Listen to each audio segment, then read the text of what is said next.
Selamat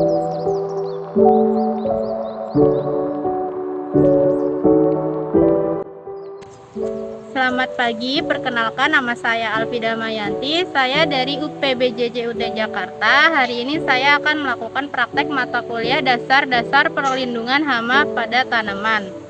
Saya akan mengidentifikasi 5 jenis hama dan 5 jenis penyakit yang ada pada tanaman di lingkungan tempat sekitar saya tinggal atau pada lahan-lahan pertanian atau perkebunan milik warga. Mohon ditonton videonya sampai habis ya.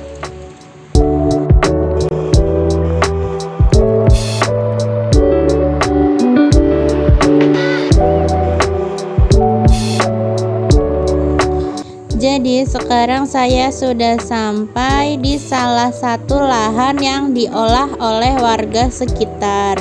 Ini merupakan lahan milik kawasan yang dimanfaatkan warga untuk menanam tanaman seperti cabai, singkong, dan pepaya. Lokasi ini saya pilih sebagai tempat penelitian karena di sini terdapat banyak jenis tanaman yang bisa saya identifikasi hama dan juga penyakitnya.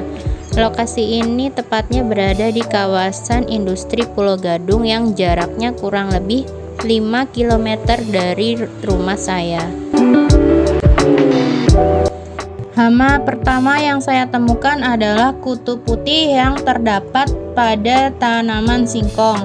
Kutu putih ini berpotensi sebagai hama karena menimbulkan gejala kerusakan pada daun singkong yang ditempatinya. Daun singkong yang dihinggapi kutu putih terlihat mengalami layu dan banyak bintik putih kecil-kecil yang timbul di permukaan daun. Kutu putih ini saya temukan sejumlah 9 buah pada satu daun singkong dan kemungkinan terdapat lebih dari 9 kutu putih di dalam satu pohon singkong tersebut. Cara penanggulangan atau pengendalian hama kutu putih ini dapat dilakukan dengan cara memangkas bagian tanaman yang dihinggapi kutu putih lalu membakarnya. Selain itu juga dapat melakukan penyemprotan pestisida atau insektisida. Hama kedua yang saya temukan adalah belalang yang terdapat di pohon cabai rawit. Belalang berpotensi sebagai hama karena menimbulkan gejala kerusakan pada daun cabai rawit yang ditempatinya. Bekas daun cabai rawit yang dihinggapi belalang terlihat seperti digigit atau sobek. Saya menemukan sejumlah 1 belalang dalam satu daun cabai rawit. Kemungkinan ada lebih dari 1 belalang yang menempati satu pohon cabai rawit tersebut. Ada beberapa cara yang dapat dilakukan untuk mengendalikan hama belalang, yaitu 1. Menaburkan tepung serbaguna ke bagian tanaman yang sering dihinggapi belalang. 2. Menyemprotkan cairan bawang putih. Dan yang ketiga adalah menyemprotkan insektisida. Hama ketiga yang saya temukan adalah kutu daun yang terdapat dalam tanaman cabai rawit. Kutu daun berpotensi sebagai hama karena menimbulkan gejala kerusakan pada daun cabai rawit yang ditempatinya. Pohon cabai rawit yang dihinggapi kutu daun terlihat mengalami keriput, menjadi kerdil, daun berwarna pucat, dan mengalami kerontokan daun.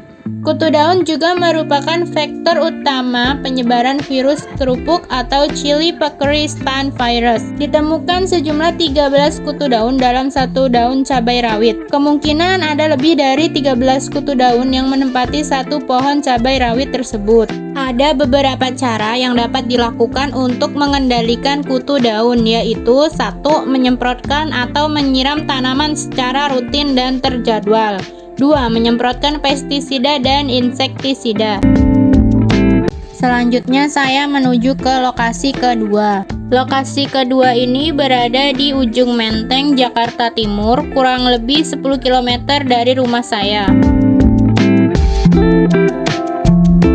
Lokasi kedua ini merupakan perkebunan pribadi milik warga dan di sini juga terdapat banyak sekali jenis tanaman, ada singkong, pohon jambu mete, dan juga ada cabai juga, serta pohon pisang dan tumbuhan lainnya. langsung ke hama keempat, saya menemukan kutu perisai jenis oleander yang terdapat pada pohon jambu mete. Kutu perisai berpotensi sebagai hama karena menimbulkan gejala kerusakan pada daun jambu mete yang ditempatinya. Pohon jambu mete yang dihinggapi kutu perisai terlihat mengalami bercak putih kekuningan dan mengakibatkan kerontokan pada daun. Ditemukan lebih dari 20 kutu perisai dalam satu daun jambu mete. Kemungkinan ada lebih dari 20 kutu perisai yang menempati satu pohon jambu mete tersebut. Ada beberapa cara yang dapat dilakukan untuk mengendalikan kutu perisai, yaitu 1. Menyeka bagian yang dihinggapi kutu perisai dengan air deterjen. 2. Memangkas bagian yang dihinggapi kutu perisai dan membakarnya. Saya menuju ke lokasi ketiga, yaitu di Bintara, Bekasi. Kurang lebih jaraknya 10 km dari rumah saya. Ini merupakan halaman rumah milik teman saya. Saya akan melakukan survei hama yang terdapat di halaman rumah teman saya ini.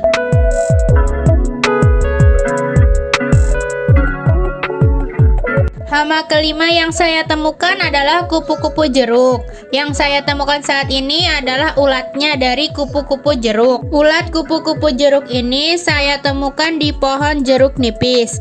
Ulat ini berpotensi sebagai hama karena menimbulkan gejala kerusakan pada daun jeruk nipis yang ditempatinya. Daun jeruk yang dihinggapi ulat kupu-kupu jeruk terlihat dimakan yang mengakibatkan kebotakan daun. Ditemukan satu ulat kupu-kupu jeruk dalam satu pohon jeruk nipis. Jika dilihat dari foto dan videonya, ulat tersebut seperti ada dua jenis ya, tetapi sebenarnya ulat tersebut hanya satu jenis yang sama dan dia mengalami pergantian kulit pada tahap hidupnya. Ada beberapa cara yang dapat dilakukan untuk mengendalikan ulat kupu-kupu jeruk, yaitu 1. Mengambil ulat tersebut dan membunuhnya. 2. Menyemprotkan pestisida. Sekian praktek dasar-dasar perlindungan hama tanaman yang telah saya lakukan. Mohon maaf apabila ada kesalahan dan kekurangan, dan terima kasih.